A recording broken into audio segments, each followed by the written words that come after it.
اب ہم پڑھنے جا رہے ہیں محمد حسن اور ضحاک۔ ضحاک ایک مشہور ڈرامہ ہے اور محمد حسن اس کے خالق ہیں۔ ٹھیک ہے، دیکھ لیتے ہیں کیا چیز ہے اس میں۔ چلیے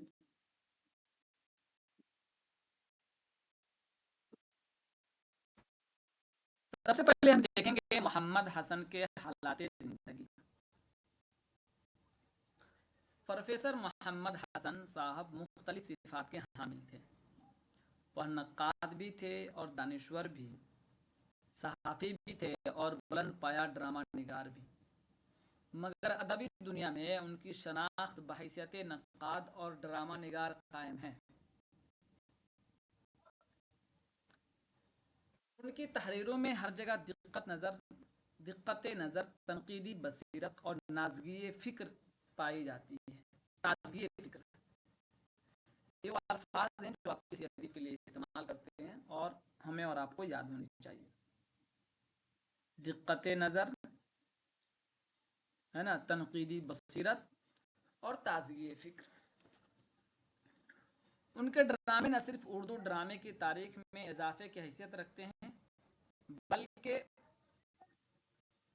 انہوں نے ڈرامے کی تنقید کو بھی نئی جہتوں سے آشنا کیا۔ وہ ہدایت کاری میں بھی اچھا خاصا دخل رکھتے تھے۔ محمد حسن 1 جولائی 1926 کو اتر پردیش کے شہر مراد آباد میں پیدا ہوئے۔ یہ شہر جگر مراد آبادی اور پیتل کی مصنوعات کے لیے مشہور خلائق ہے۔ کہتے ہیں کہ اس شہر کو شاہجہاں کی جرنیل رستم خان نے شہزادہ مراد کے نام پر بسایا تھا۔ حسن صاحب کے والد کا نام الطاف حسن تھا۔ ان کا شمار مراد آباد کے بڑے جاگیرداروں اور سر بر آوردہ شخصیات میں ہوتا تھا۔ وہ نہایت مذہبی انسان تھے، مگر مزاج سخت گیر تھا۔ انسان کی طبیعت الگ الگ ہے۔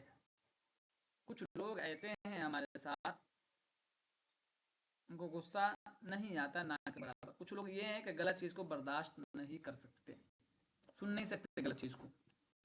یہ طبیعتیں الگ الگ ہیں۔ تو ہم کیا یاد کیے یہاں کہ محمد حسن کی پیدائش 1 جولائی 1926 کو ہوئی اتر پردیش شہر مراد آباد میں۔ ایک بات۔ دوسری بات، اس شہر کو کس نے بسایا؟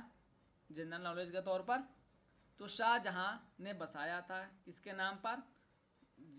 جرنیل رستم خان نے شہزادہ مراد کے نام پر بسایا تھا۔ یعنی شاہ جہاں کے جرنیل جو تھا رستم خان، اس نے شہزادہ مراد کے نام پر بسایا تھا۔ تیسری بات یہ ہے کہ محمد حسن کے والد محترم کا کیا نام تھا؟ تو الطاف حسن نام تھا۔ کیا نام تھا؟ الطاف حسن۔ حسن صاحب کی پرورش و پرداخت نہایت ناز و نعمت میں ہوئی، کیونکہ وہ 10 سال تک اپنے والدین کی تنہا اولاد تھے۔ ان کی ابتدائی تعلیم گھر اور مدرسے میں ہوئی۔ عصری تعلیم کے لیے ان کا داخلہ مشن ہائی اسکول مراد آباد میں کرایا گیا۔ 1 سال بعد وہ ہیویٹ مسلم ہائی اسکول میں آ گئے۔ اس اسکول سے 1934 میں ہائی اسکول پاس کیا۔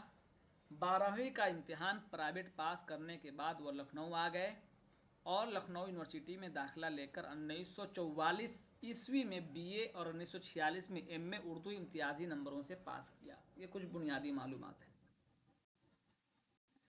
اچھا یہ دیکھیے، یہ تھوڑا جان لیجیے۔ 1952 میں مسعود حسن رضوی ادیب کی نگرانی میں PhD کی ڈگری حاصل کی۔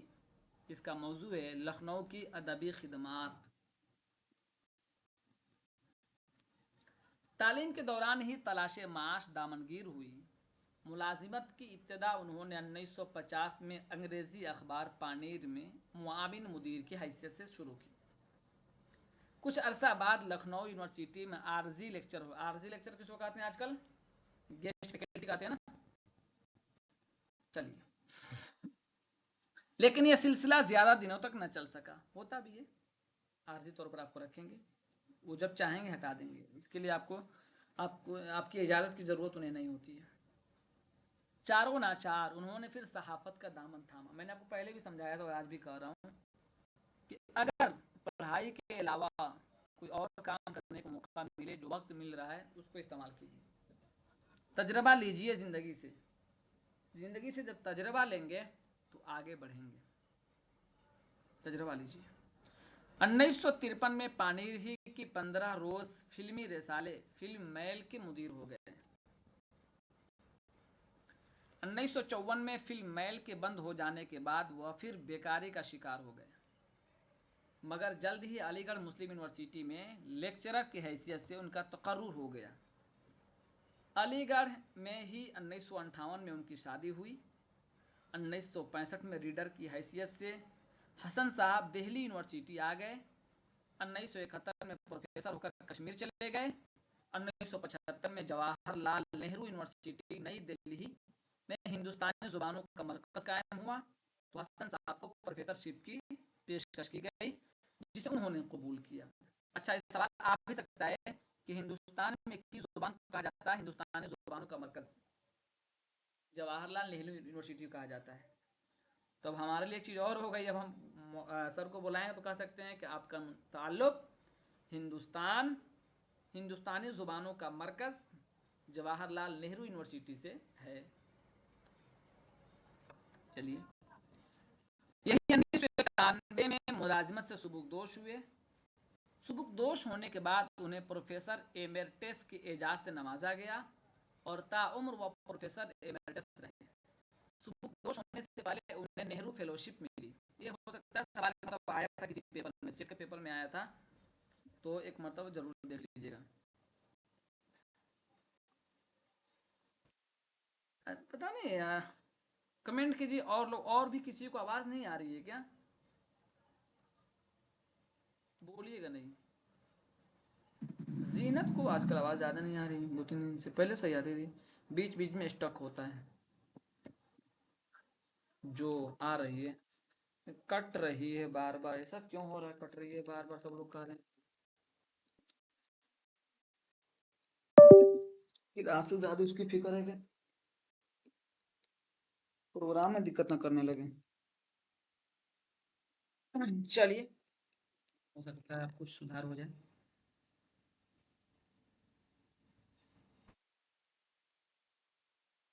گرم ہوا بھی نہیں، پھر بھی لیپ ٹاپ میں کوئی پرابلم نہیں ہے؟ نہیں، لیپ ٹاپ میں کہاں پرابلم سر، آپ کے سائڈ نیٹ ورک سلو ہے، میرے سائڈ نیٹ ورک سلو نہیں ہے جی، وائی فائی کا نیٹ ورک ہے یہ، بہت سمجھ میں۔ چلیے پڑھیے۔ تو یہ باتیں ہو گئی۔ کریں کہ جس کے تحت انہوں نے پورے ہندوستان میں جگہ جگہ لیکچر دیے۔ 24 اپریل 1910 کو وہ اس عالم ناپائیدار سے رخصت ہو گئے۔ ورثہ میں اہلیہ ایک بیٹی اور 2 بیٹے تھے۔ اب ہمیں کیا کر لینا ہے محمد حسن کو، کہ محمد حسن کی وفات کب ہوئی؟ 24 اپریل 1910 کو۔ حسن صاحب کے مزاج میں خلوت پسندی، کم آمیزی اور کام سے کام رکھنے کا رجحان پایا جاتا ہے۔ یہ بہت بڑی بات ہے، تنہا رہنا۔ اچھا، یہی صفت جمیل جالوی کی بھی ہے۔ جمیل جالوی کا انٹرویو میں پڑھ رہا تھا ابھی، آج ہی پڑھ رہا تھا، تو ان کے بارے میں انہوں نے اپنے بارے میں بتایا تھا کہ میں تنہا رہنا پسند کرتا تھا، کام کیا، اپنا کام سے کام رکھا، صبح جو ہے کہ تھوڑا چل لیا پھر لیا اور پھر کام میں لگ گئے۔ یہ بہت بڑی چیز ہوتی ہے، ورنہ دوستی بڑھ جاتی ہے نا، تب چلتے رہیے ان کے ساتھ، گھومتے رہیے۔ اچھا، تو تاریخ کیا ہے؟ 1910 نہیں ہے؟ محمد حسن کی وفات کیا ہے بتائیے بھائی آپ لوگ، صحیح تو ہے؟ ہاں، گڈ۔ یہ یہاں لکھنے میں غلطی ہوئی ہے، یہاں ہونا چاہیے 2010۔ 2010 ٹھیک ہے، بہت اچھا۔ حسن صاحب کا خاندان